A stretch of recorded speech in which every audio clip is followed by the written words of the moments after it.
balik lagi nih di podcast Imi Talk bersama Rizga dan Vina.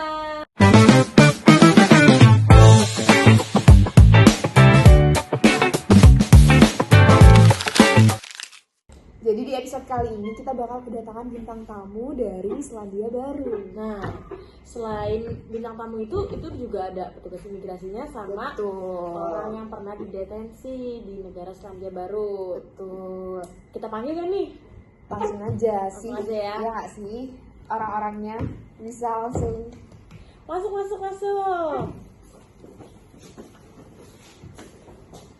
Langsung aja duduk. Gimana kabarnya, baik? Baik, Rizda. Bisa langsung kenalin diri masing-masing kali ya biar bisa juga tahu. Sebelumnya kita kenalan dulu ya nih ya. Iya. Lanjut. Halo, perkenalkan semuanya, nama saya Rana Sani. Saya Cindy, saya adalah warga Indonesia yang pernah tinggal di Selandia Baru atau New Zealand. Saya pernah mengalami prosedur pendetensian di negara tersebut karena pelanggaran tugas imigrasi. Saya Wahyu Ramadan Sandi, saya sebagai ahli hukum dari imigrasi. Nah, seperti yang kita tahu nih, setiap negara kan pasti punya aturan sendiri. Selandia Baru sendiri punya Immigration Act 2009. Di sana ada ketentuan tentang penahanan awal tanpa waran. Indonesia punya UU nomor 6 tahun 2011 tentang keimigrasian. Nah, jadi bisa nggak nih dijelaskan langkah pertama saat seseorang ditolak masuk? Nah, jadi prosedur detensi di Selandia Baru, petugas imigrasi dapat menahan orang asing yang ditolak masuk. Penahanan awal tanpa waran diperbolehkan untuk periode singkat. Untuk detensi lebih dari 48 jam, tugas harus mengajukan warrant of commitment ke pengadilan. Waran itu memberi dasar hukum untuk menahan lebih lama. Nah, bisa kita simak ya barusan penjelasan dari Wahyu sendiri. Udah cukup jelas sih ya. Yes, iya. Kalau misalkan di sini aku mau nanya nih ke Bapak petugasnya Pak. Iya. Gimana sih mekanisme permohonan warrant tersebut itu? Nah, jadi petugas itu mengajukan permohonan ke district court. Nah, kemudian hakim menilai kebutuhan penahanan. Jika hakimnya setuju, maka dia akan mengeluarkan waran itu. Nah, waran biasanya memberi otorisasi detensi hingga 7 hari atau sesuai putusan hakim. Nah, selama itu ada hak untuk mengajukan judicial review. Banyak ya yang kita tahu karena kan udah beda banget nih imigrasi di Indonesia sama di Selandia Baru. Nah, langsung aja nih mau tanya ke yang perempuan sendiri nih. Menurut kamu nih di sana siapa aja sih yang bisa didetensi di Selandia Baru itu? Bisa dijelasin nggak kategori orang yang sering ditahan di sana? Orang-orang yang ditahan di negara Selandia Baru itu biasanya orang-orang yang mengalami permasalahan terkait izin tinggalnya, penyalahgunaan visa atau lewat dari batas masa izin tinggalnya. Bisa juga orang-orang atau pencari suaka yang masih menunggu terkait status suakanya tersebut. Oh iya, setauku juga anak-anak ditangani dengan pembatasan yang ketat ya. Iya, Kayak penahanannya tuh anak-anak di dan sana berbeda aja. ya untuk anak usia di bawah 18 tahun. Cukup jelas ya yang udah dijelasin sama Cindy barusan. Nah, ada lagi nggak nih yang mau ditanyain? Ada, masih banyak banget karena kita kan bakal lebih jauh menimba ilmu tentang Selandia Baru nih. Betul sekali. Nah, di sini aku nanya nih, bagaimana sih proses di tempat penahanannya? Apakah ada hak-hak tertentu yang dimiliki oleh detensi sendiri? Nah, jadi pada saat ditahan, petugas itu beri informasi alasan penahanannya. Wajib dong, masa kita mau nahan orangnya nggak tahu nih. Aduh. Kemudian detensi juga dapat menghubungi pengacaranya, karena setiap orang yang mau ditahan itu dapat hak untuk menghubungi pengacaranya. Jadi pengacaranya mungkin bisa bela dia gitu. Bisa dampingin lah ya. Iya. Kemudian ada pemeriksaan kesehatan di awal nih. Jadi kita bisa ngecek nih orang ada penyakit apa supaya DTNI yang di dalam itu juga nggak kena penyakit. Oh, iya. Dan juga DTNI dapat mengajukan pembebasan bersyarat atau gantinya jaminan. Nah, kemudian jika perpanjangan diperlukan, pengadilan harus mengizinkan nih. Nah, baru kemudian prosedur ini tertuang dalam operasional manual INZ ya. Oh gitu. Berarti emang harus ada pengacaranya ya biar bisa ngebantu ya. Tadi kan udah dijelasin nih prosedur kalau di Selandia Baru. Nah, bisa dijelasin nggak nih Wahyu prosedur detensi di Indonesia? Oke, jadi kalau di Indonesia tindakan terhadap orang asing dimulai dengan pemeriksaan oleh petugas imigrasi. Jika ditemukan pelanggaran administratif seperti overstay, petugas dapat menempatkan di ruang detensi imigrasi. Ruang detensi ada di kantor imigrasi. Jika butuh waktu yang lama, orang asing bisa dipindahkan ke rumah detensi imigrasi. Jadi kalau misalkan pelanggarannya ringan dan hanya sebentar, bisa ditaruh di ruang detensi imigrasi yang berada di kantor imigrasi. Kalau butuh waktu yang lama ditahannya, bisa di rumah detensi imigrasi. Gitu. Nah, kira-kira nih kalau kayak gitu berapa lama sih seseorang itu bisa ditempatkan di ruang detensi imigrasi? Secara umum, detensi administratif di ruang detensi hanya sampai 30 hari. Jika deportasi belum bisa dilaksanakan, deteni dapat ditempatkan di rumah detensi. Undang-undang juga menyatakan detensi berlangsung sampai deteni dideportasi. Dalam kondisi tertentu, undang-undang menyebut jangka waktu maksimal hingga 10 tahun. Jika pemulangan tidak bisa segera dilaksanakan, itu klausul yang jarang dipakai namun ada dalam aturan. Nah, kalau aku boleh kepo nih, kalau di Selandia Baru tuh siapa aja sih yang didetensi? Nah, sedangkan minta juga penjelasannya tentang dari sisi operasional, siapa yang sering masuk ruang detensi?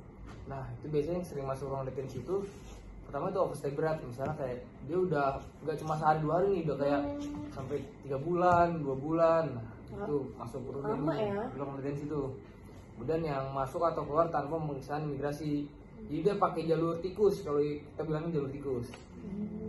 Kemudian itu ilegal ya. Kemudian yang pemilih dokumen palsu, entah paspornya palsu, entah izin tinggalnya palsu atau apa KTP-nya palsu gitu. Pokoknya ada dokumen yang nggak asli lah ya. Kemudian ada orang yang terlibat tindak pidana yang terkait keimigrasian gitu. Kemudian mencari suaka dan pengungsi kadang juga berakhir di ruang detensi karena status administratif yang belum jelas. Nah, kemungkinan ini berbeda dengan negara yang punya sistem presisi untuk pengungsi. Bisa nggak nih dijelasin nih perbandingan jangka waktu dan alasan hukumnya secara singkat lah dari sisi Selandia Baru sama dari sisi Indonesia?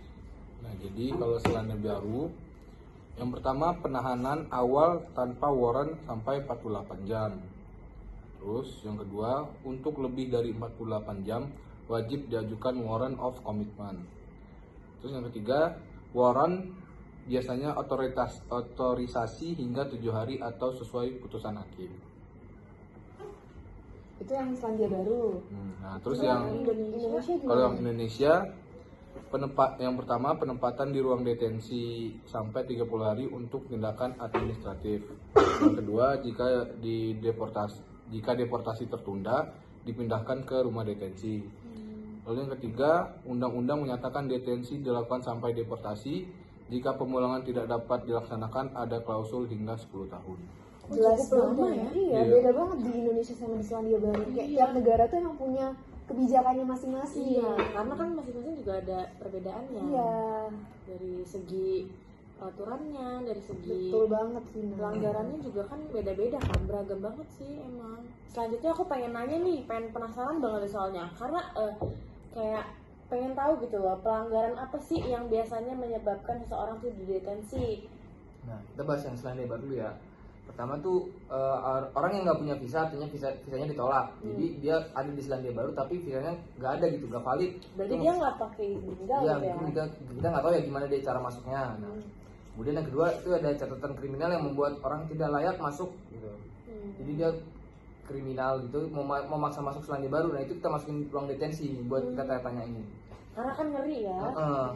Kemudian ada dugaan ancaman terhadap keamanan. Misalnya dia kayak mantan teroris nih, mau masuk Selandia Baru terus kedeteksi sama kita, itu kita masukin ruang detensi juga. Kemudian juga ada orang yang kayak menolak identifikasi, itu juga kita masuk ruang detensi. Kemudian kita bahas yang Indonesia nih.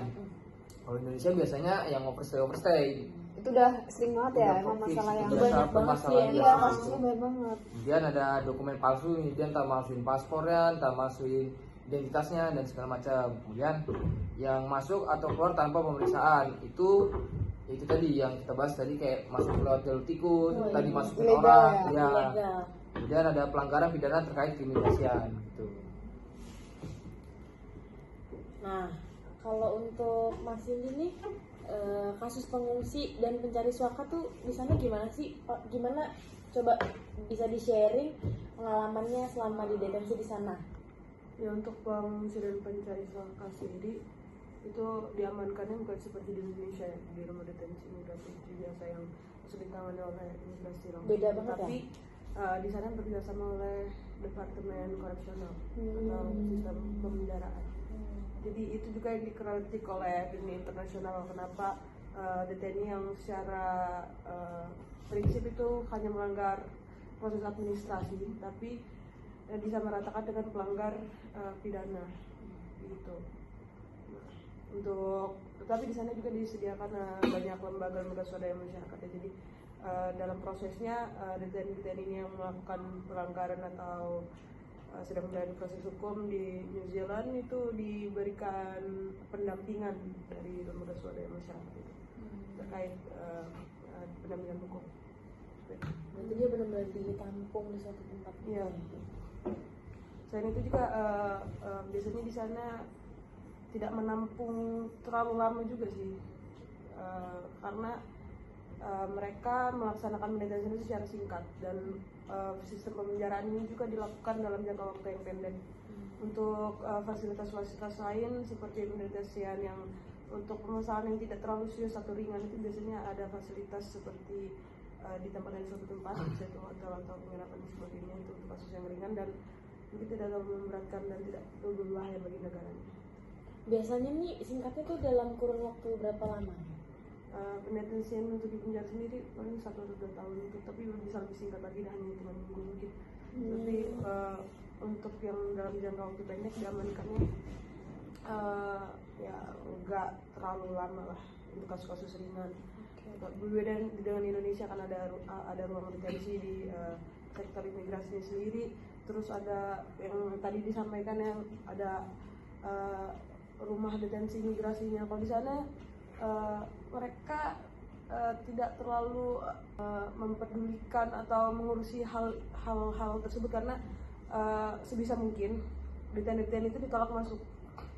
Jadi jika sudah terlanjur masuk dan itu membahayakan keamanan atau terlanjur melanggar aturan-aturan keimigrasian, itu baru ditangani secara kelembagaan yang bekerjasama dengan sistem pemenjaraan tadi. Karena kita tahu sendiri sepertinya untuk di negara-negara maju seperti New Zealand itu bordernya atau pembatasan dia terhadap warga negara asing yang akan melanggar terkait hukum keimigrasian itu lebih tinggi daripada mungkin di negara saya Indonesia. Jadi bisa ditarik perbandingan nih, di Selandia Baru itu cenderung punya prosedur yang terpisah untuk poin perlindungannya ya. Ya. Dan di Indonesia sendiri tuh nggak punya nih mekanisme legislasi pengungsi yang komprehensif. Ya. Nah itu tuh yang bikin penanganan lebih bergantung kepada kebijakan pelaksana dan kerjasama internasional. Nah dari situ aja kan udah beda kan? Iya. Sekarang mau tanya nih ke Hakani ya, apa aja sih hak dasar deteni yang perlu diketahui oleh publik dan petugas? Ada beberapa ya hak dasar deteni yang harus diketahui nih sama orang-orang gitu. Berarti itu wajib dilakuin ya? Wajib dong sebenarnya. Yang pertama itu diberitahu alasan penahanannya. Jadi kayak misalnya kita mau nahan orang nih, ya kita wajib ngasih tahu nih alasannya apa. Soalnya nanti daripada kita dituntut balik karena alasan penahanan yang nggak jelas. Kemudian Benar. juga kita kasih akses komunikasi dengan pengacaranya. Jadi kita kasih dia kayak misalnya telepon gitu buat ngubungi pengacaranya atau dia nyari pengacara gitu. Nah, kemudian ada pemeriksaan kesehatan. Nah, itu tadi yang kita bahas biar kita tahu nih orang ada penyakit atau alergi apa gitu. Biar yang lain juga nggak terjangkit ya. Dan Masuk kita SMP juga. Benar-benar. kita perlakukan sesuai kayak manusiawi, sesuai standar HAM ya. Jadi nggak ada ya kita kayak pukulan atau kita siram segala macam gitu sih. Nah di Selandia Baru juga ada mekanisme judicial review untuk menilai legality penahanan. Nah sedangkan di Indonesia pelindungannya meningkat jika deteni mendapat akses pengacara dan pengawasan lembaga HAM. Nah, selanjutnya aku pengen nanya nih ke Wahyu nih, apa sih rekomendasi praktis untuk petugas dan masyarakatnya? Kayak hubungannya tuh apa? Yang pertama, untuk petugas Pertama, jelaskan hak detainee secara jelas. Kita sebagai petugas harus menjelaskan secara detail supaya detainee tahu apa kesalahannya, gimana mekanismenya biar dideportasi. Biar semua sesuai prosedur ya. Iya benar. Terus yang kedua, catat waktu penahanan dengan rapi supaya nanti kita bisa jelas nih kapan ditahan, kapan dikeluarin gitu. Terus yang ketiga, sediakan akses kesehatan dan layanan dasar. Kan kita sebagai manusia harus memanusiakan manusia lah. Gak mungkin kita biarin mereka sakit-sakitan Ya, walaupun gitu. mereka bersalah Tetap harus kita karena mereka lakukan dengan manusia baik. juga ya benar. Terus untuk masyarakat dan LSM, pantau kasus yang rawan pelanggaran HAM. Terus pastikan akses hukum tersedia. Tuh. Cukup jelas ya yang Dedi sampaikan Wahyu tadi. Jadi ini buat para pemirsa nih yang bekerja di bandara atau di kantor imigrasi. Pastinya yang pertama nih kalian harus pelajari peraturan setempat karena kan ada nih istilah di mana bumi dipijak di situ langit dijunjung. Jadi kita harus tahu nih peraturan di situ kayak gimana biar kita juga nggak salah langkah untuk mengambil. Daripada kita bikin pelanggaran. Betul sekali. Nah, yang kedua nih, jadi kita harus mendokumentasikan setiap keputusan. Jadi itu sebagai apa ya, senjata kita lah intinya. Bukti. Iya betul, bukti. Jadi sewaktu-waktu kita ditanya atau gimana, kita kan ada bukti nih, ada dokumentasi lah istilahnya. Nah yang ketiga, pastinya selalu mengutamakan prosedur yang menghormati martabat manusia. Kan kita di sini hidup juga berdampingan dong, jadi kita harus saling menghormati satu sama lain. Iya, betul itu. Nah, selanjutnya nih kita ada khusus segmen lebih menanyakan lebih dalam mengenai detainee yang udah kita hadirkan di sini nih. Boleh nggak kita lebih tahu lebih dalam lagi tentang kehidupan di sana, tentang lingkungan di sana? Karena kan dari tadi kita udah nanyain Ke ke petugasnya. imigrasinya. Biar pemirsa juga tahu nih, kira-kira gimana di sana itu kayak gimana sih? Nah. Iya betul. Nah, Cindy, mulai dari awal banget nih, apa yang terjadi pada hari pertama saat Anda tiba di Selandia Baru? Awalnya sebelum itu ya kejadian itu saya sebagai generasi muda yang kesulitan mencari kerja kan di negara Indonesia ini, saya berpikir untuk akhirnya rantau Memutuskan. ke luar negeri lah, mencari kehidupan yang mungkin lebih layak. Nah, tapi terkait kendala ketika masuk, ternyata izin tinggal saya itu tidak sesuai dengan kegiatan saya di sana. Yang sebenarnya hal itu harusnya diurusi oleh sponsor yang membuat saya terkait lembaga yang menaungi tenaga kerja asal Indonesia yang ternyata itu ilegal, sehingga cukup menegangkan ketika di sana sebagai pelanggar aturan terkait keimigrasian, hal yang sama sekali asing gitu, masalah Awam banget ya. imigrasi dan juga negara yang juga asing bagi saya. Jadi ketika awal-awal saya berada di sana ya saya hanya beradaptasi dengan lingkungannya, lalu diarahkan untuk bekerja dan sebagainya, melihat termasuk juga teman-teman yang sama-sama WNI gitu berkehidupan di sana dan bertanya-tanya terkait sosial dan kultur di negara tersebut gitu sih. Tidak cukup bagaimana sih ketika saya baru sampai di sana, sampai akhirnya itu terjadi pelanggaran terkait keberadaan dan tinggal saya di situ. Nah waktu itu gimana sih Cindy ini tahu kalau ternyata Cindy itu akan ditahan? Itu gimana? Awalnya prosesnya ya cukup menegangkan ya bagi saya. Tapi sejauh ini tidak ada tindak kekerasan atau bagaimana, yang semua dilakukan secara manusiawi. Karena memang sudah diatur Iya. sesuai HAM. Hanya itu diwawancarai dan untungnya saya didampingi tadi, itu yang sangat membantu. Sudah ternyata tidak hanya saya sendiri, karena ada juga teman-teman yang sama-sama dibawa dengan agen yang sama juga mengalami